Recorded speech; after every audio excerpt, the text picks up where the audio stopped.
In 1925, a man who still controlled neither an army nor a state sketched in a notebook the outline of a triumphal arch. He was not a trained architect. He was an Austrian political agitator living in Munich, who had spent 9 months in prison and who, while his contemporaries ignored him, filled pages with visions of cities that would surpass Rome in grandeur. That man was Adolf Hitler. And those pages were not the product of a delusional mind without consequences.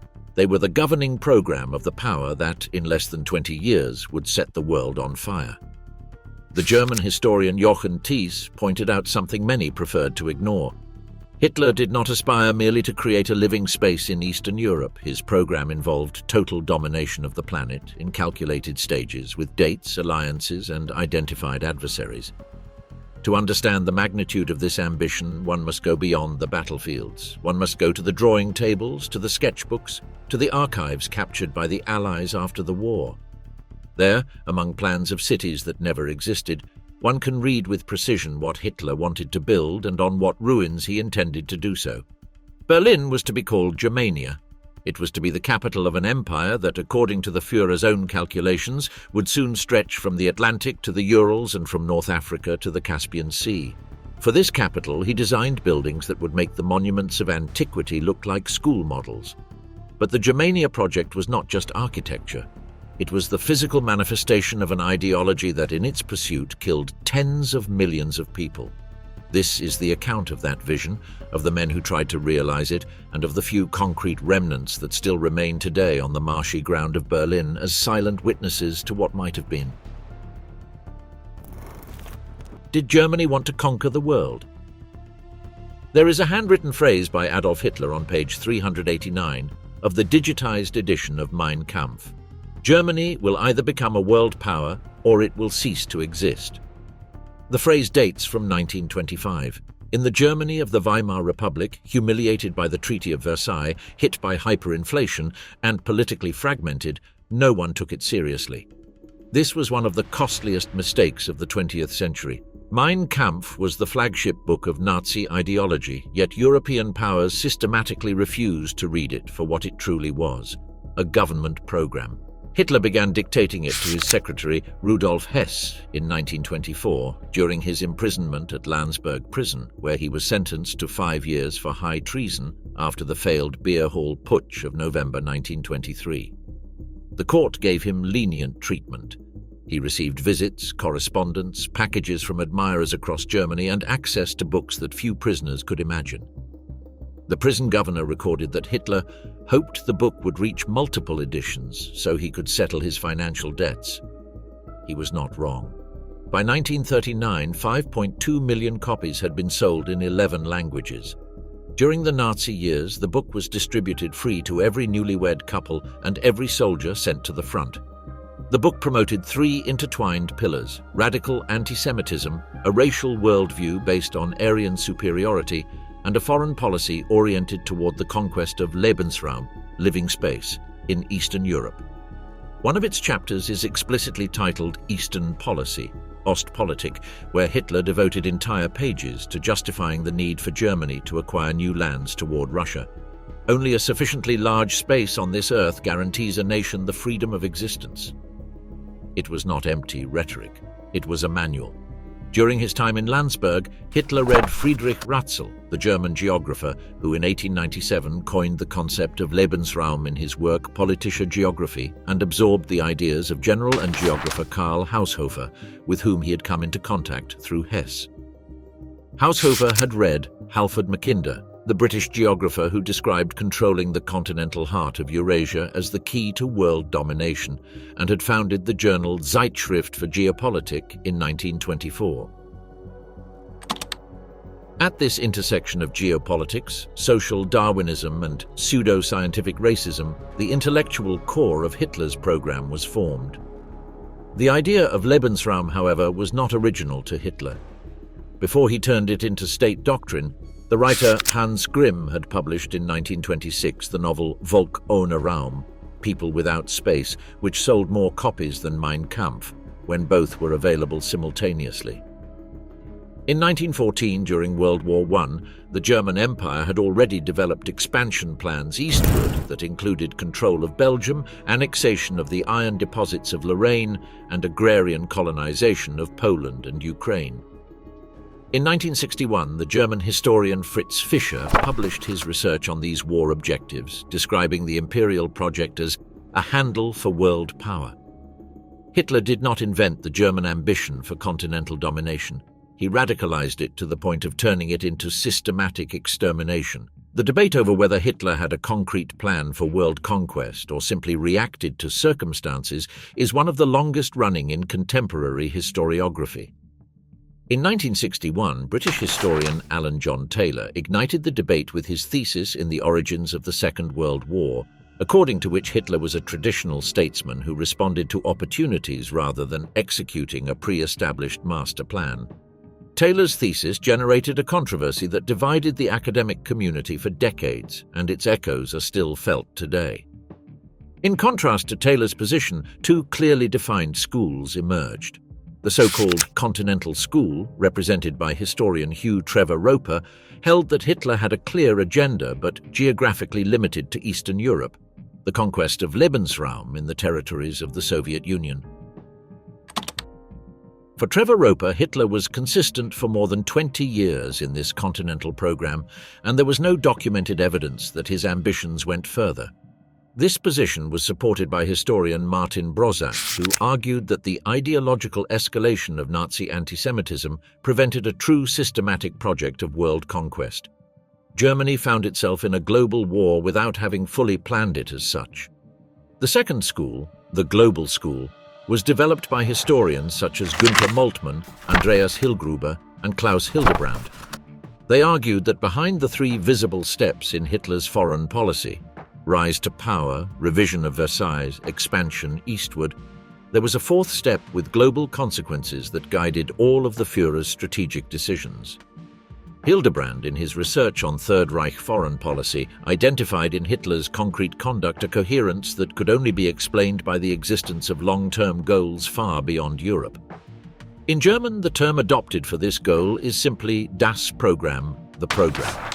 Historians J. Noakes and G. Pridham, in their monumental documentary compilation on Nazism, proposed a synthesis of 5 stages using Mein Kampf and the second book together. First, rearmament and remilitarization of the Rhineland. Second, Austria, Czechoslovakia, and Poland as German satellites. Third, defeat or neutralization of France through an alliance with Great Britain. Fourth, Lebensraum in Russia. Fifth, world domination. Historian Norman Goder, reviewing the archives captured after the war, reached similar conclusions. In 1941, the German General Staff had begun preparing bases in North Africa and the Atlantic for a possible transatlantic offensive against the United States. The debate between continentalists and globalists has never been formally closed, but the opening of the archives captured by the Allies in 1945, and particularly the 1958 discovery of the so-called Second Book of Hitler by historian Gerhard Weinberg, shifted the weight of evidence in favor of the global thesis. In that unpublished 1928 manuscript, which Hitler never published, possibly because its contents were too revealing for the political moment, it is clear that before coming to power, the Führer had already articulated a coherent system of ideas about the role Germany was to play in the world. It was not improvisation, it was a structure of thought combining racial dogma with strategic calculation in a methodical way.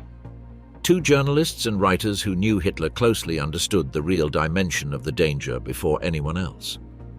Konrad Haydn, the man who coined the term Nazi as an abbreviation of National Socialist, and Hermann Rauschning, a former party member who had served as president of the Senate of Danzig, described the National Socialist ideology as an irrational impulse seeking to dominate and conquer the world.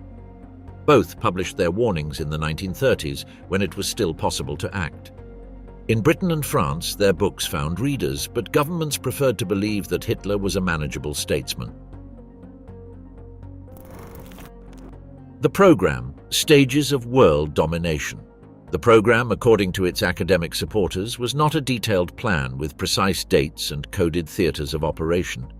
It was something perhaps even more dangerous, an ideological compass that guided all of Hitler's strategic decisions, adapting to circumstances without ever losing sight of the ultimate goal. The question historians have asked for decades is not whether Hitler had ambitions, but whether those ambitions were continental or global, and the answer, as archives have opened and analyses have been refined, increasingly points in a single direction. The ideological framework of the program rested on two mutually reinforcing concepts.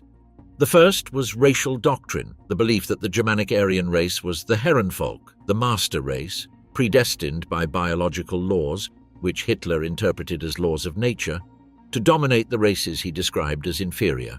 The second was Lebensraum, the need for territorial space so that this superior race could expand, feed itself, and exercise its dominance without relying on external markets or maritime powers.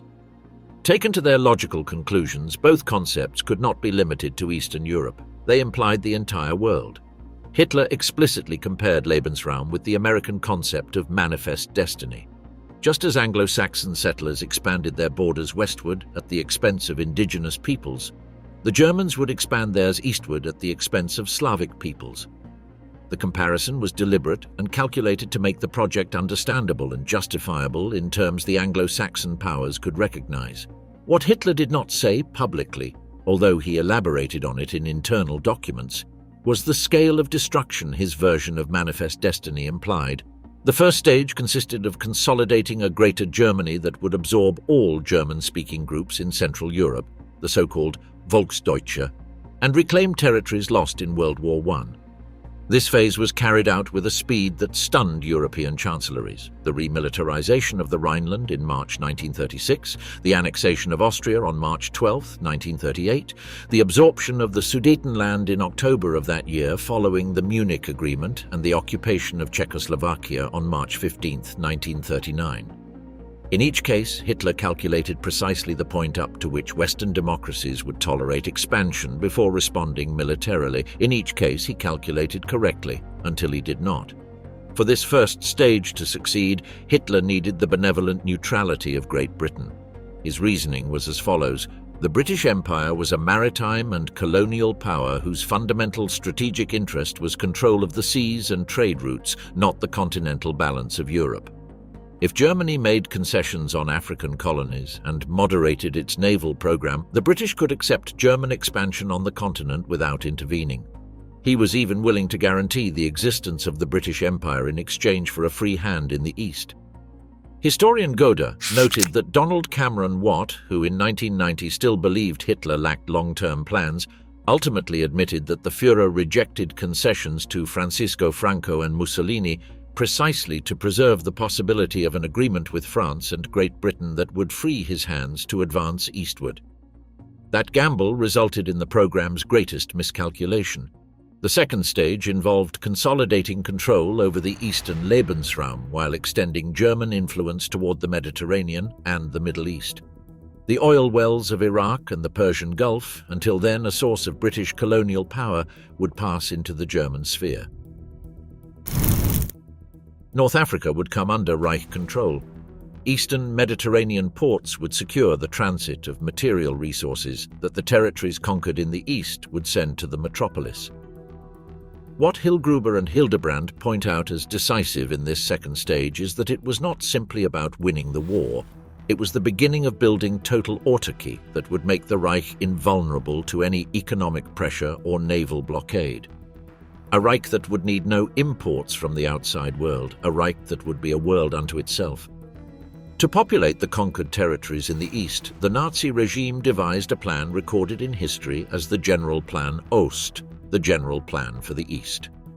Prepared between 1940 and 1942 under the supervision of Reichsführer SS Heinrich Himmler, with planner Konrad Meyer-Hettling as principal author, the plan envisioned the extermination, deportation, or enslavement of approximately 31 million people in Poland, the Baltic states, Ukraine, Belarus, and the western parts of Russia.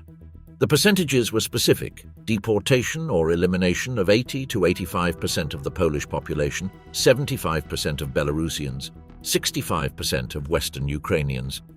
Jews were to receive a separate treatment termed in Nazi bureaucratic euphemism as total elimination. In their place, between 8 and 10 million German settlers, war veterans and their families, would be installed, forming what propaganda called a Bauernwall, a peasant wall that would ensure an endless supply of food to the Reich.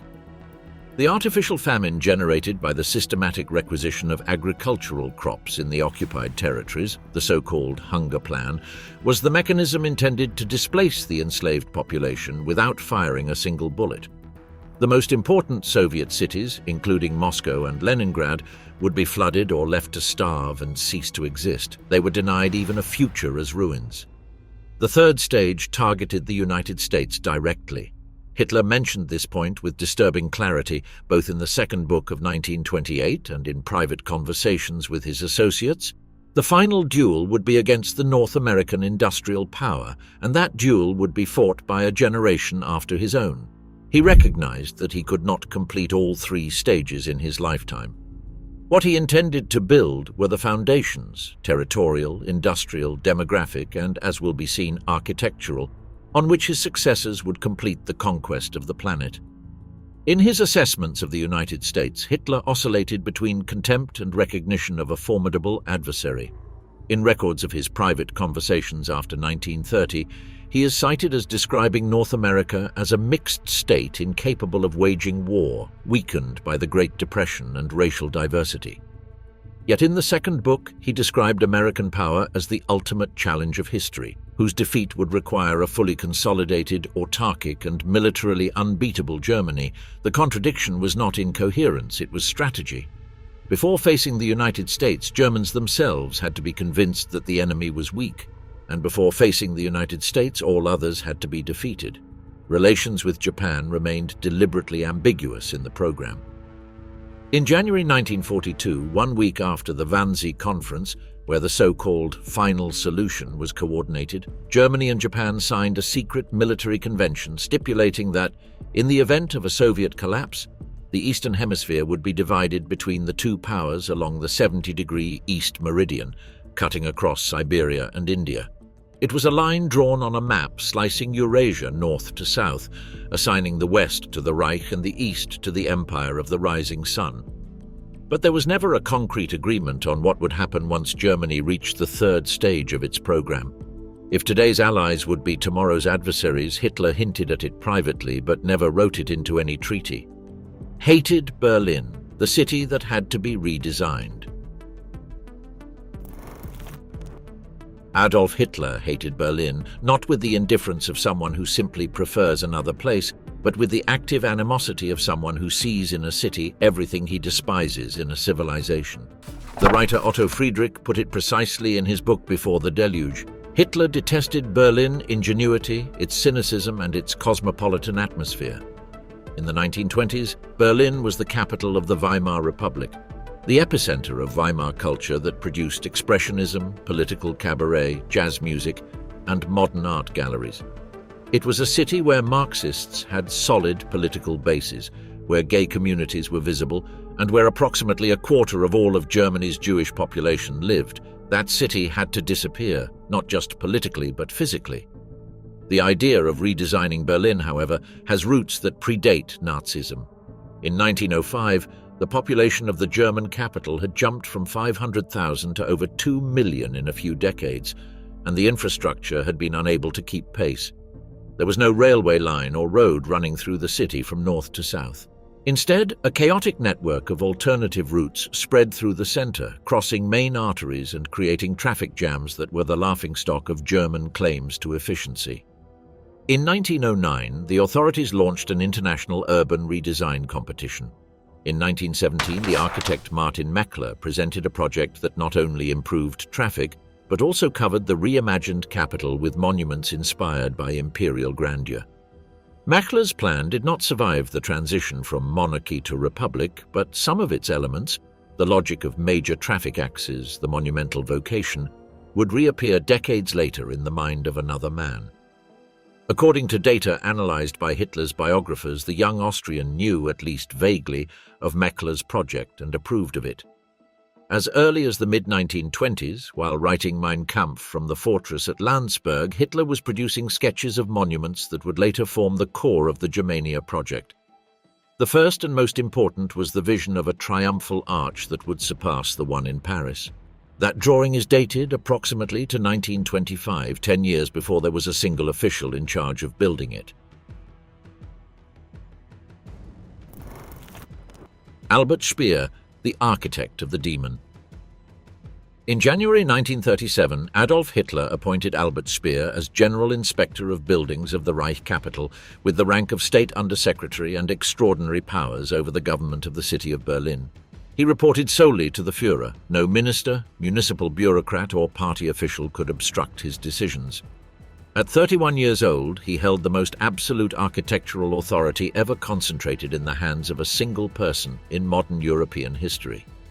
Albert Speer was born on March 19, 1905, in Mannheim, into a family of upper-class architects.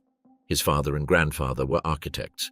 His childhood, according to his own memoirs, was marked by domestic formalism and emotional distance. "In our house, everything was formal, and the family lacked warmth toward each other," he wrote decades later in Inside the Third Reich, published in 1969. He was the second of 3 children. He was athletic, fond of rugby and mountaineering, and showed mathematical aptitude that briefly led him to consider that career before following the family tradition. He studied architecture in Karlsruhe, then in Munich, and finally at the Technical University of Berlin, where he was a student of Heinrich Tessenow, an architect with functionalist convictions and a sober aesthetic who had a formative influence on Speer. He joined the Nazi Party in January 1931, after attending a Hitler rally in Berlin in December 1930. Speer went out of curiosity, encouraged by students in his circle. What he heard transformed him. "I was intoxicated by what I saw and heard," he later admitted, using his own term. The speed of his adhesion, from the rally to membership in just a few weeks, reflected the vulnerability of certain educated and intelligent men to the rhetoric of a movement that promised greatness instead of mediocrity. His first significant commission for the party came in July 1932, when his friend Karl Hanke, a Nazi official in Berlin, recommended him to Joseph Goebbels to renovate the party's headquarters in the capital. The work was well received. Speer returned to Mannheim, but in 1933, when the organizers of the Nazi Party Congress in Nuremberg needed someone to present designs, they contacted him. Neither the organizers nor Rudolf Hess dared approve any plan without the Führer's approval, so Speer was sent to Hitler's apartment in Munich. That meeting changed his life. Hitler liked the designs and appointed Speer as commissioner for the artistic and technical presentation of Nazi Party congresses and demonstrations. What Speer did in the following years in Nuremberg set a visual standard for fascism that no 20th century totalitarian regime matched in technical impact. He designed the Zeppelin Field, the parade ground with a capacity for 340,000 people, inspired by the Doric architecture of the Pergamon altar, but magnified to a scale that made the original model look like a domestic object. He invented the Cathedral of Light, Lichtdom, 130 anti-aircraft searchlights arranged in a circle around the field, pointing vertically toward the night sky. The effect was columns of white light rising toward the stars, creating the illusion of infinite walls in a roofless temple. Sir Neville Henderson, the British ambassador, described the scene as an ice cathedral. Leni Riefenstahl's film Triumph of the Will, shot at the 1934 Congress, immortalized this spectacle and distributed it to screens worldwide. Speer insisted that most events be held at night, partly to enhance the lighting effects and partly, according to his own testimony, to conceal the fact that a considerable number of party leaders were overweight. It was at that 1934 Congress that Speer met Hitler in the sense that truly mattered, not as an architect before his client, but as a disciple before his master. Speer described him at the Nuremberg trial with a phrase that sums up the nature of that relationship. "If Hitler had real friends, I would have been one of his closest." Biographer Louis Snyder expressed the same relationship from the Führer's perspective. Hitler, himself a frustrated architect, saw in Speer a way to fulfill his own youthful dreams. Psychologist Gita Sereni went further, noting that both shared a childhood marked by emotional deprivation that left them unable to express private feelings, and that this similarity created a bond between them that no other relationship in the regime replicated. In 1934, Hitler appointed him head of the main building office. In 1936, Speer intervened at the Berlin Olympic Stadium, adding a stone exterior that satisfied Hitler's demand for a classical aesthetic rather than the modernist design of Werner March. In 1937, he designed the German pavilion for the International Exposition in Paris, situating it directly across from the Soviet pavilion in an architectural duel that the international press did not overlook. That same year, he received the mission of his life. On January 28, 1938, Hitler presented to the world the plan to rebuild Berlin as the capital of the world. In October 1934, Hitler had given Speer the informal title the Führer's Architect. In 1937, he formalized it with the appointment as General Inspector. He also made him a member of the Reichstag, though this body no longer had effective power. The exact words of the instruction Hitler gave him at his appointment are revealing, "I want Berlin to be transformed into a city that is the capital of the world, comparable to ancient Egypt, Babylon, and Rome." The working relationship between the two men was disconcertingly informal for the standards of the Third Reich, where hierarchy was sacred. Speer was invited to dinners, excursions, and late-night conversations at the Chancellery that could extend until 3 or 4 in the morning. Hitler spoke about architecture for hours. Speer listened, proposed, and sketched on napkins. When, in 1938, Hitler awarded Speer the party's Golden Badge, the highest internal NSDAP distinction, he did so in a private ceremony, not a public event. It was a gesture signaling the uniqueness of their bond. No one in the regime, neither Goebbels, Himmler, nor Goering, enjoyed this level of access. The price of that closeness was complicity.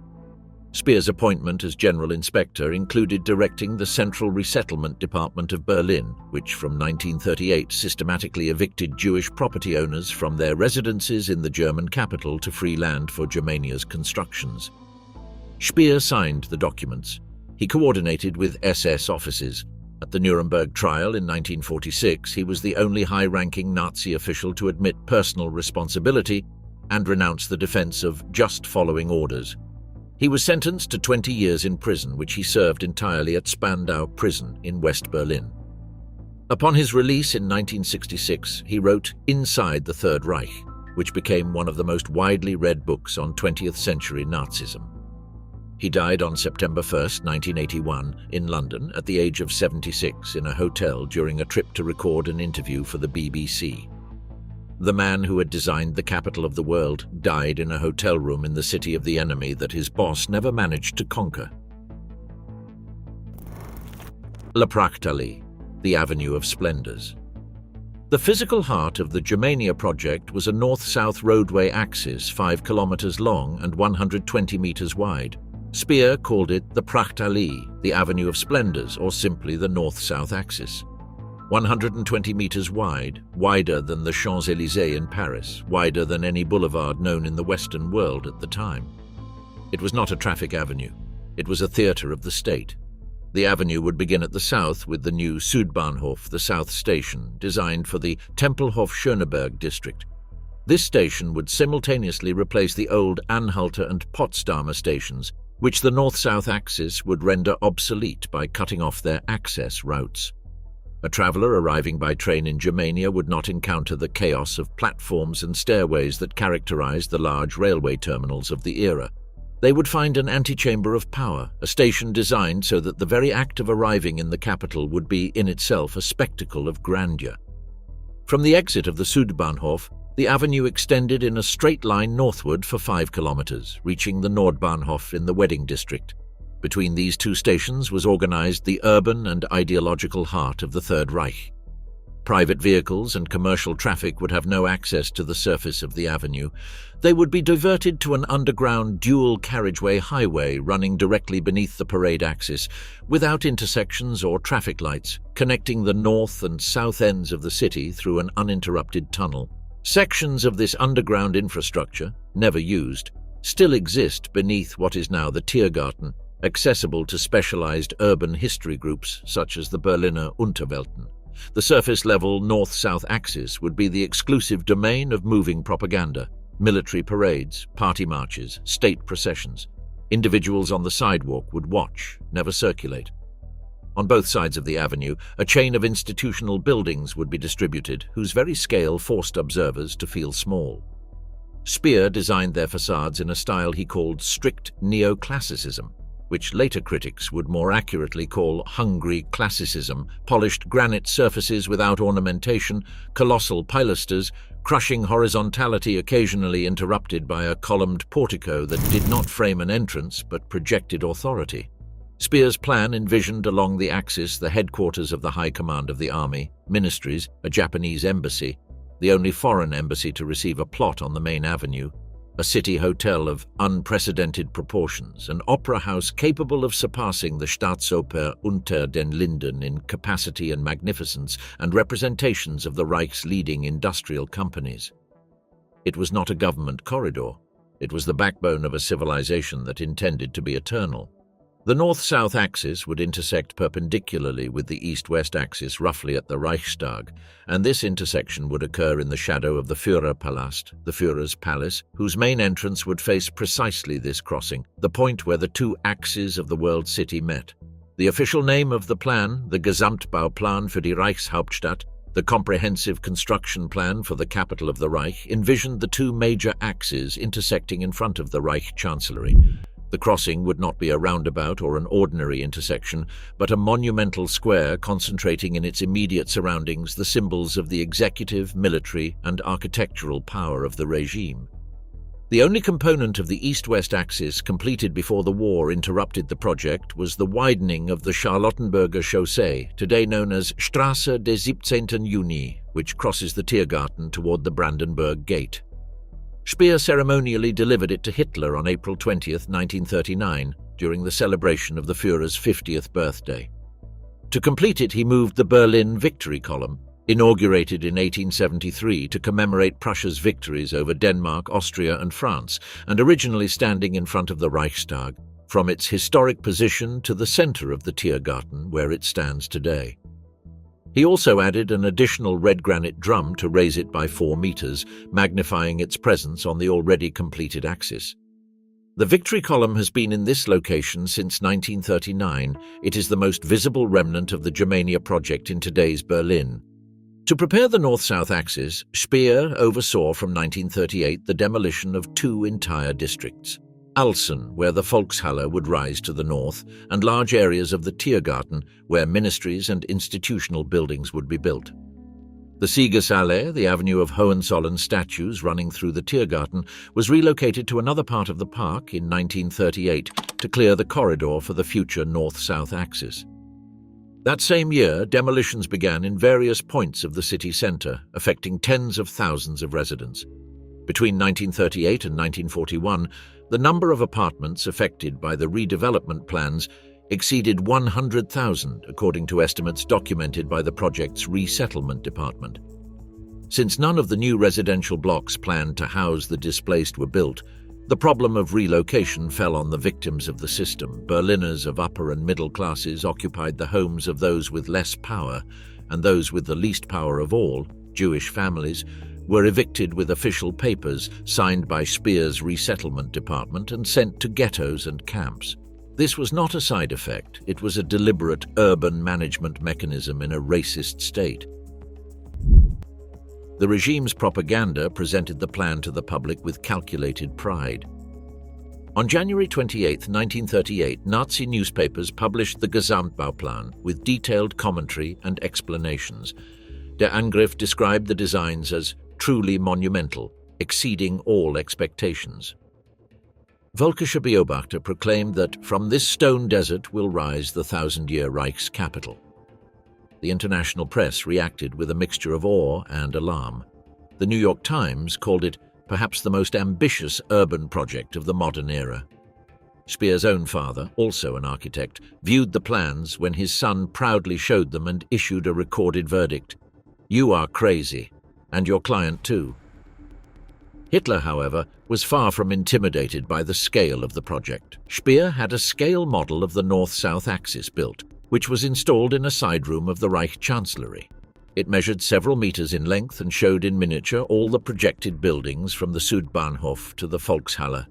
The Führer returned to it regularly, leaned over the model, pointed out details with his finger, imagining the viewing angles that a passerby would experience on the real avenue. Sessions could last for hours. When, on April 20th, 1939, during his birthday celebration, Hitler received the complete model with the finished north-south axis, it was one of the most satisfying moments recorded in his personal agenda that year. The Great Arch, monument to the catastrophe. At the southern end of the Avenue of Splendors, where the north-south axis would cross the tunnel structure leading to the Tempelhof airport area, the first of Germania's two major monuments was to be erected. It was the Triumphal Arch, and it was meant to make the Triumphal Arch of Paris, which Napoleon had commissioned to celebrate his military victories, look like a school model. Hitler had sketched his design around 1925 in pencil in a sketchbook that he kept for years and would show decades later to Speer as proof of the persistence of his vision. He had not forgotten it. He had not filed it away as a youthful fantasy. For him, that 3-centimeter-tall drawing on paper was the anticipated representation of 117 meters of granite in the center of Berlin.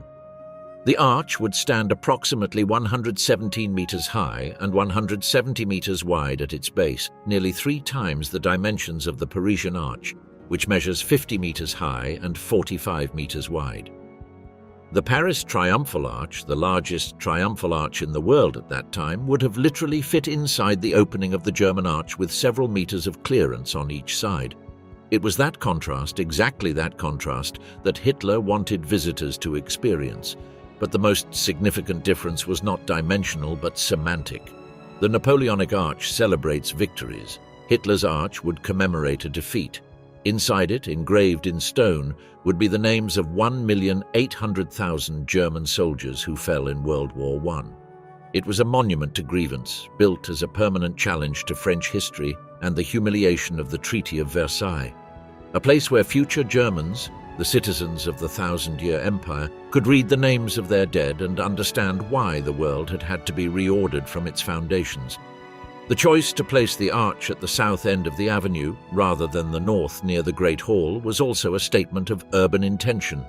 The visitor arriving from Tempelhof Airport, the main gateway to the city for future travelers, would encounter the arch as the first monumental vision of Germania. 3 times taller than any surrounding building, visible for kilometers, impossible to ignore, impossible to trivialize.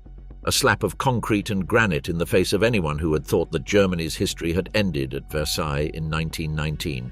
The engineering plans for the arch were completed in 1937. The problem was the ground.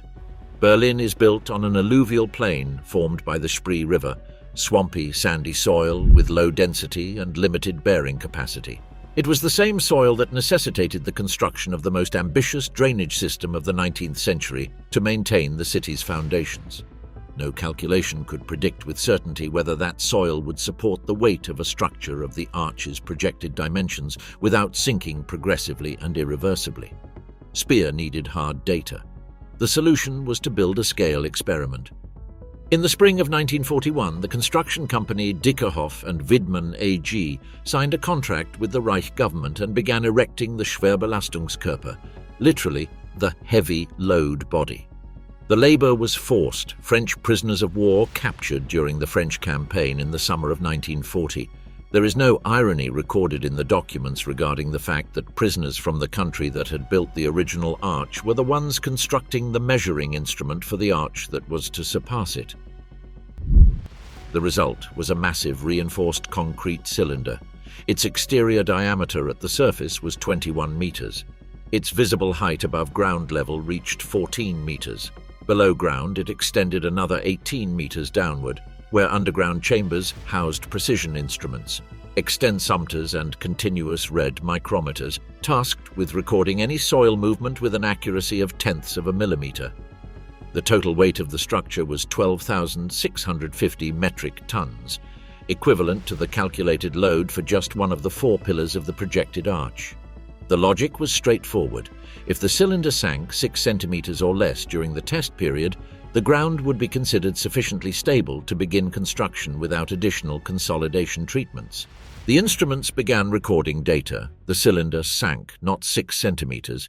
By the mid-war analysis of available data, the Schwerbelastungskörper had sunk 19.3 centimeters into Berlin's soft soil, tripling the allowable maximum. Moreover, during the cylinder's construction, the ground had subsided an additional 3.5 centimeters simply due to the weight of the formwork and machinery. The technical conclusion was unequivocal. The triumphal arch, as conceived, required a soil stabilization intervention on a scale not anticipated in any plan or budget. The most revealing aspect was what happened after these results became known. Nothing. Hitler ignored them. Speer filed them away and commissioned new feasibility studies. Highly qualified Reich engineers argued that mid-20th century technology could solve the subsidence problem with cement slurry injection, deep pilings, and partial soil replacement. The project was not cancelled. It was postponed with the certainty of a regime already losing the war but still designing imperial capitals, that when final victory came, there would be time and resources for everything. The Schwerbelastungskörper survived the war because it was impossible to demolish. Allied authorities between 1945 and 1948, who attempted to dynamite Nazi military structures in Berlin, evaluated the cylinder and left it standing. The explosive charge needed to destroy it would have devastated the surrounding residential neighborhood for several city blocks. The Soviets, the British and the French faced the same problem in their occupation sectors when attempting to remove Nazi bunkers and anti-aircraft towers. Third Reich concrete was literally indestructible to post-war means. In 1995, the authorities of the Tempelhof-Schöneberg district in Berlin listed the Schwerbelastungskörper as a protected historical monument. In September 2009, its visitor center was inaugurated, with a permanent exhibition on the Germania project and an observation platform from which viewers can visually gauge the mass of the cylinder. Admission is free. The cylinder is located at the intersection of Dudenstrasse, General Papestrasse, and Löwenharddamm, a short distance from the former Tempelhof airport area, today an urban park, at the exact location where Hitler wanted visitors to the world capital to see, immediately after stepping off the plane, the monument to his 1,800,000 dead of World War I. There, in the concrete, continues the process that Speer's instruments began recording in 1941. The cylinder continues to sink, millimeter by millimeter, year after year, slowly, inexorably, towards the same swampy soil that prevented Germania from ever existing. The Great Forum and the Führer's Palace. To the north of the Avenue of Splendors, at the opposite end from the Triumphal Arch, the avenue opened onto the most ambitious urban structure of Germania, the Großer Platz, the Great Square. It would extend over the site of the former Königsplatz, today Platz der Republik, with an area of approximately 350,000 square meters. For comparison, St. Peter's Square in Rome has about 50,000 square meters.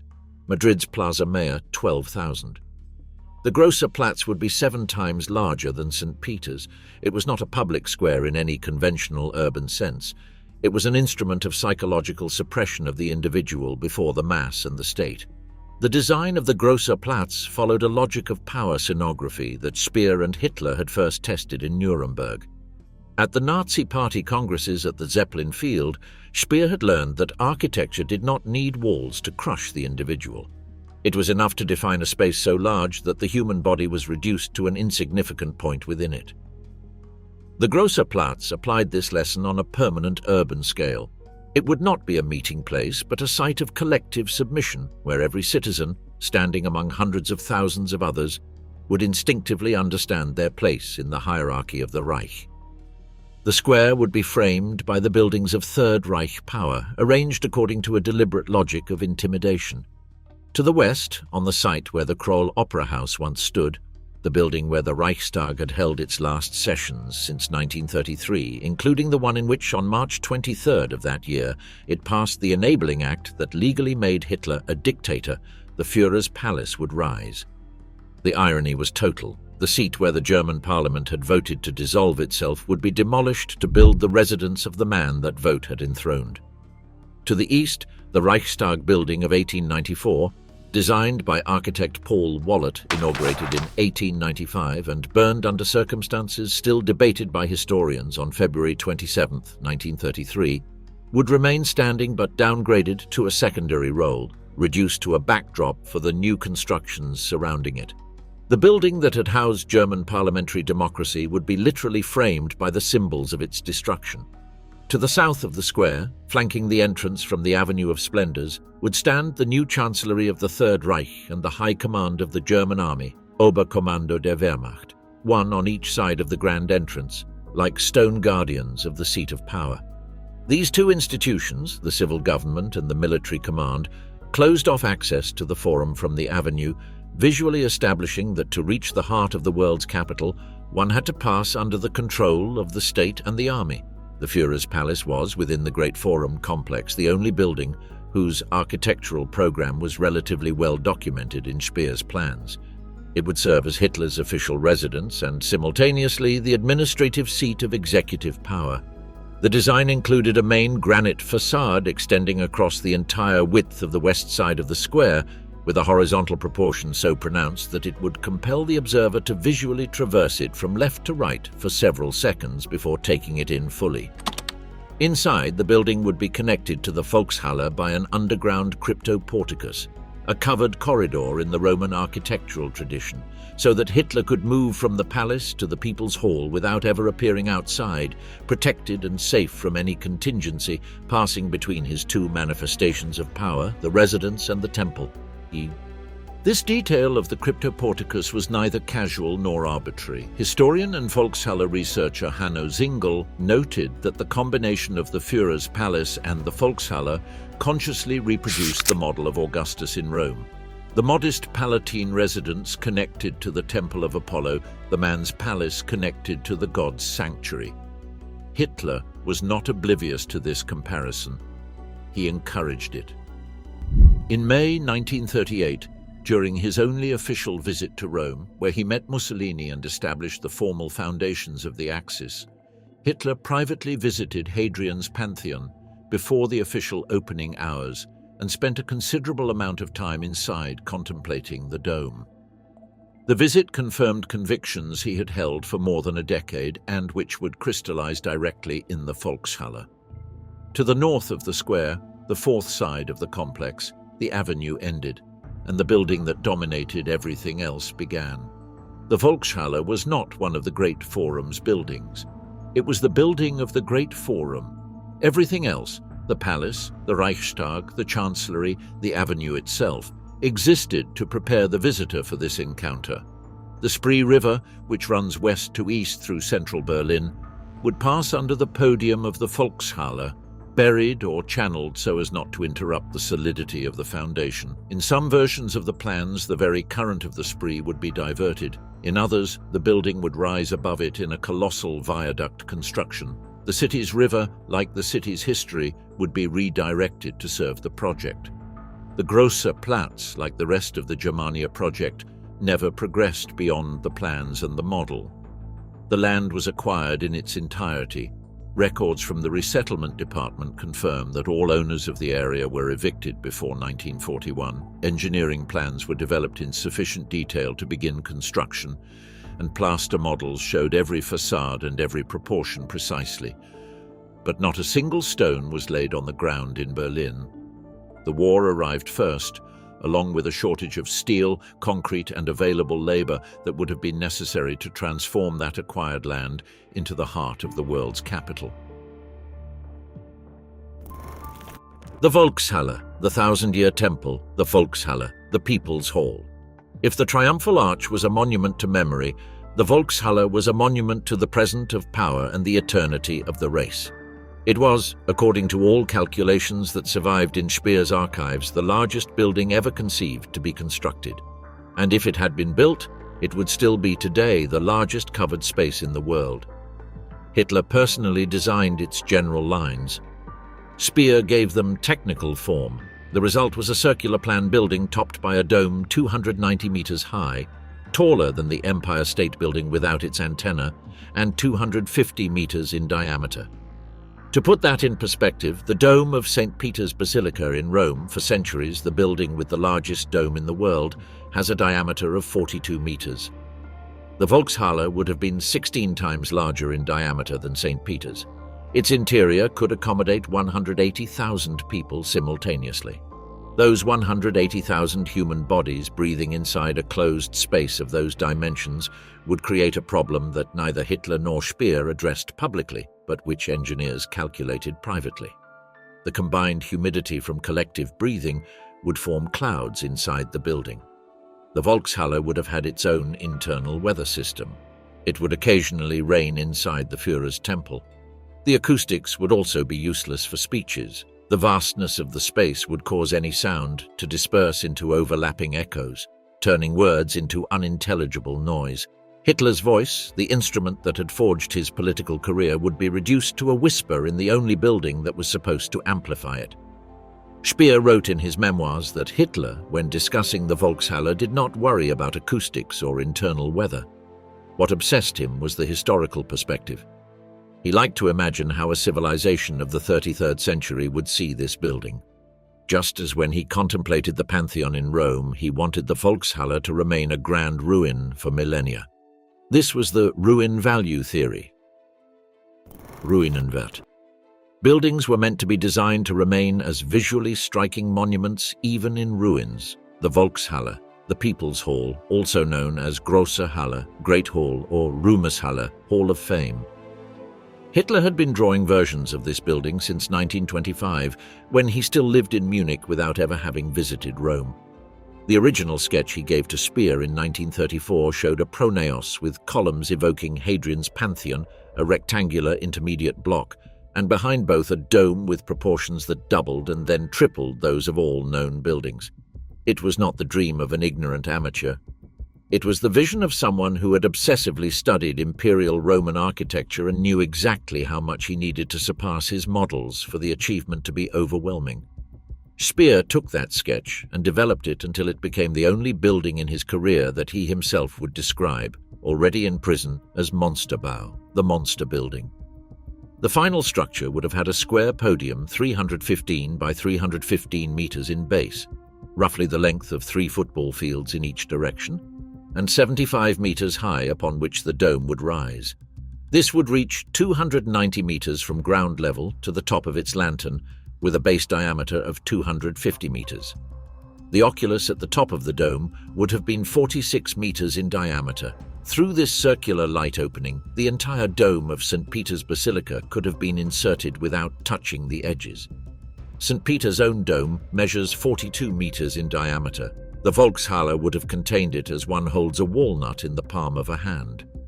The interior of the building was designed with 3 levels of circular terraces surrounding a central arena of enormous proportions. It could hold 180,000 people.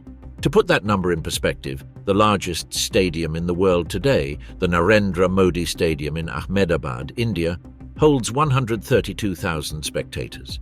The Volkshalle would have exceeded that figure by almost 50,000 additional people, and it would have done so in a covered space, not outdoors. The central arena, where the speaker's podium would rise, had the scale of a public square. Hitler, standing on that podium, would have appeared from the upper levels of the terraces as a figure less than 2 millimeters tall to the most distant spectators. The man who built his political career on the power of his voice and physical presence would have been literally invisible in the building designed to magnify him. That did not concern Hitler. What mattered to him was the image as a whole, 180,000 people standing, arm extended, directed toward a point in the center from which he was the invisible origin. The exterior facade material would have been red granite, the same that Speer had used in the portico of the new Chancellery Garden, brought from quarries that prisoners at the Flossenburg camp excavated by hand under lethal conditions. Records from the Flossenburg camp, established in 1938 in Bavaria specifically for the extraction of granite for Speer's projects, show that quarry operations intensified from 1939, with prisoner mortality rates documented in detail by researchers at the Flossenburg Memorial. The granite of the world capital was paid for with lives.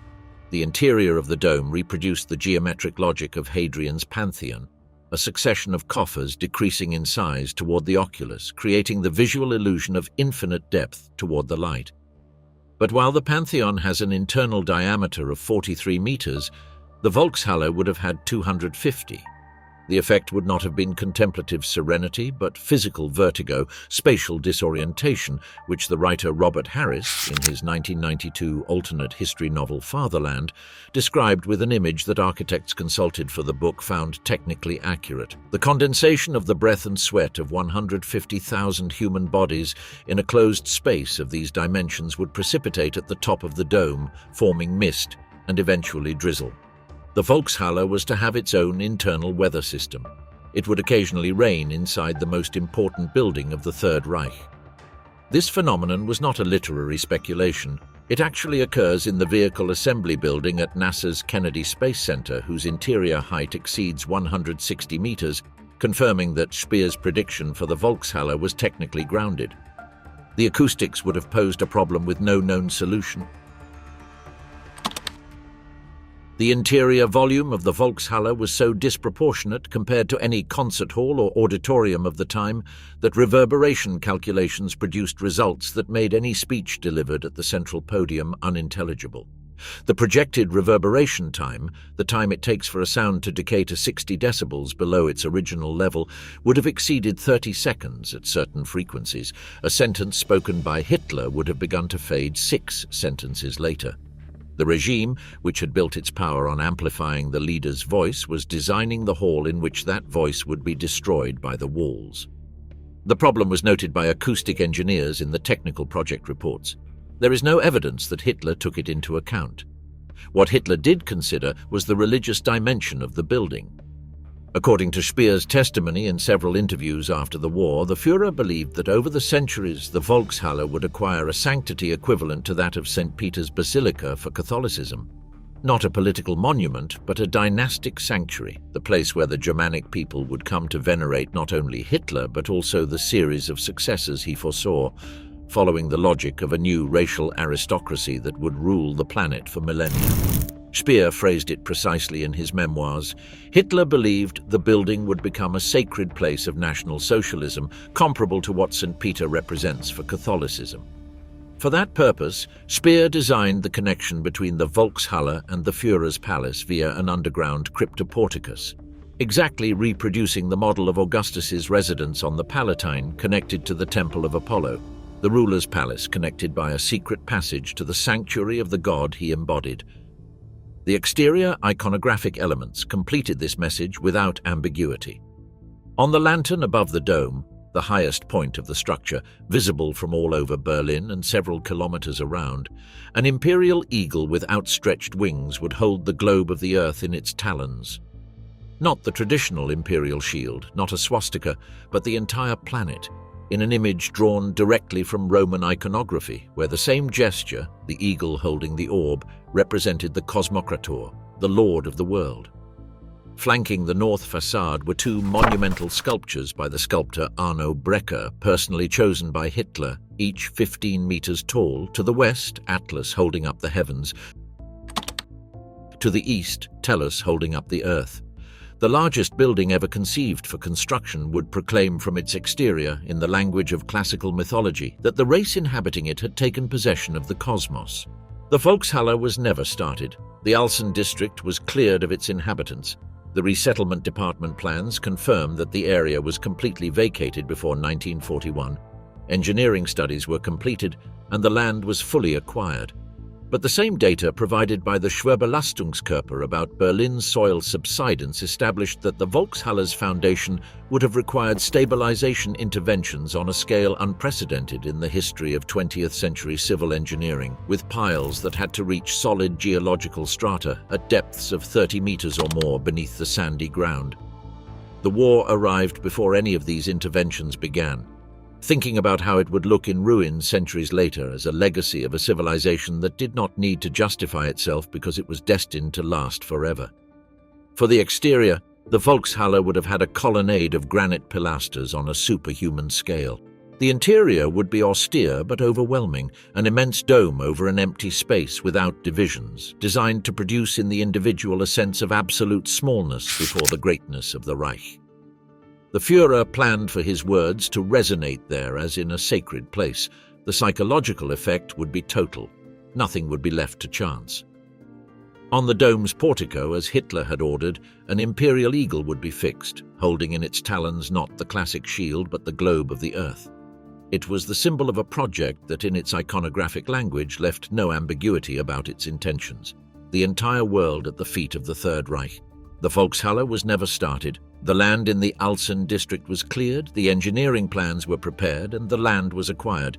But when the soil's bearing capacity was assessed, the same data that the Schwerbelastungskörper would provide for the triumphal arch, it became clear that the Volkshalle's foundation would require stabilization work on an unprecedented scale in the history of civil engineering.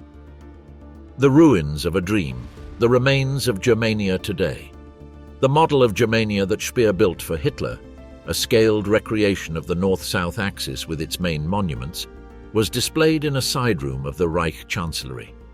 Hitler spent hours beside it, according to the testimony of the architect himself, leaning over the miniature model of his dreams, pointing out details with his finger.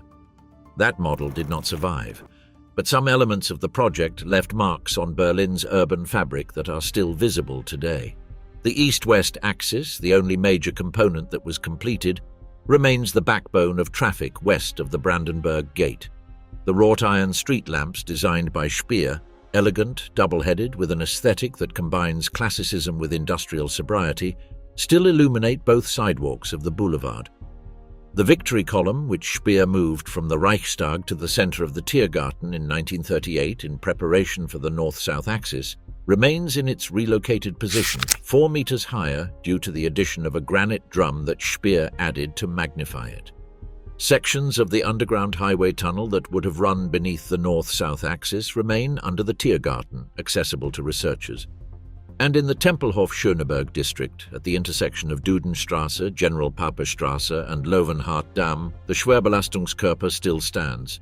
14 meters high above ground level, 21 meters in diameter, 12,650 tons of reinforced concrete. Since 1995, it has been a protected historic monument. Since September 2009, it has had a visitor center with a permanent exhibition and an observation platform. Access is free. Inside the small interior room of the cylinder, the original measuring instruments are no longer there, but the concrete walls still bear the marks of where they were mounted. Outside, on the ground, anyone looking for evidence of subsidence could find it. The cylinder continues to sink millimeters per year into the marshy soil on which Hitler wanted to build his world capital. Contemporary engineers and architects who have studied the plans for Germania have reached a divided conclusion. Some argue that Berlin's soil could never have supported the projected megastructures without a stabilization intervention that would have taken decades and cost astronomical sums. Others argue that mid-20th century technology was, in principle, capable of solving the subsidence problem with the proper means. The question has no definitive answer. The war arrived before the problem needed to be resolved. The estimated total cost of the Germania project was 6 billion Reichsmarks, equivalent to approximately $150 billion today, according to the most conservative estimates. Hitler never intended for this sum to be paid by the German people. It would be paid by the conquered peoples, Poles, Czechs, French, Soviets. The architecture of the world capital was financed with blood. On April 30th, 1945, when Hitler died in his bunker, the dream of Germania died with him. The model of the perfect city lay somewhere beneath the rubble. The test pilot of the Triumphal Arch continued to sink into the marshy ground. The plans for the Volkshalle lay dormant in archives that would soon be captured by the Allies. And Berlin, the city that Hitler hated and wanted to remake in his image, lay destroyed, divided, humiliated. Exactly the opposite of what he had promised. 80 years later, the city flourished again, not as Germania, as Berlin,